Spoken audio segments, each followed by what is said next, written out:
तुला काय वाटलं? तू इथे एकटाच रडतोयस आणि मला काहीच कळत नाही आहे? अरे, तू जेव्हा जेव्हा सुस्कारा सोडतोस ना, तेव्हा त्या प्रत्येक श्वासासोबत मी तुझा भार हलका करत असतो. बघ, आज तू किती थकला आहेस. जगाच्या या धावपळीत, लोकांच्या टोमण्यात आणि भविष्याच्या काळजीत तुला वाटतंय की तुझा हात धरणारं कोणी नाही. पण नीट आठवून बघ, त्या दिवशी जेव्हा तुला वाटलं होतं की आता सगळं संपलं आहे, जेव्हा अचानक कुठून तरी मदतीचा हात आला होता ना, तो हात माझाच होता. तुला वाटते की मी केवळ एक फोटोत आणि मूर्तीत अडकलोय. वेडा आहेस तू.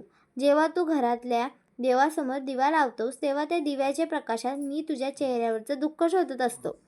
जेव्हा तू रात्री उशिरापर्यंत झोपत नाहीस आणि विचारांच्या चक्रात अडकतोस, तेव्हा मी तुझ्या उशाशी बसून तुझं डोकं गोंजारत असतो. तुला जे हवं आहे ते मिळत नाही आहे म्हणून तू रागवला आहेस ना.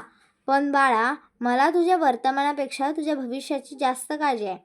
एखादं खेळणं तुटलं म्हणून मुलगा रडतो, पण बापाला माहीत असतं की त्याला पुढच्या वेळी मोठी सायकल द्यायची आहे. मी सुद्धा तुझ्यासाठी तेच करतोय. काही गोष्टी मी तुझ्याकडून काढून घेतोय, कारण तुझे हात मला खूप काही मोठ्या गोष्टींनी वरवायचे आहेत.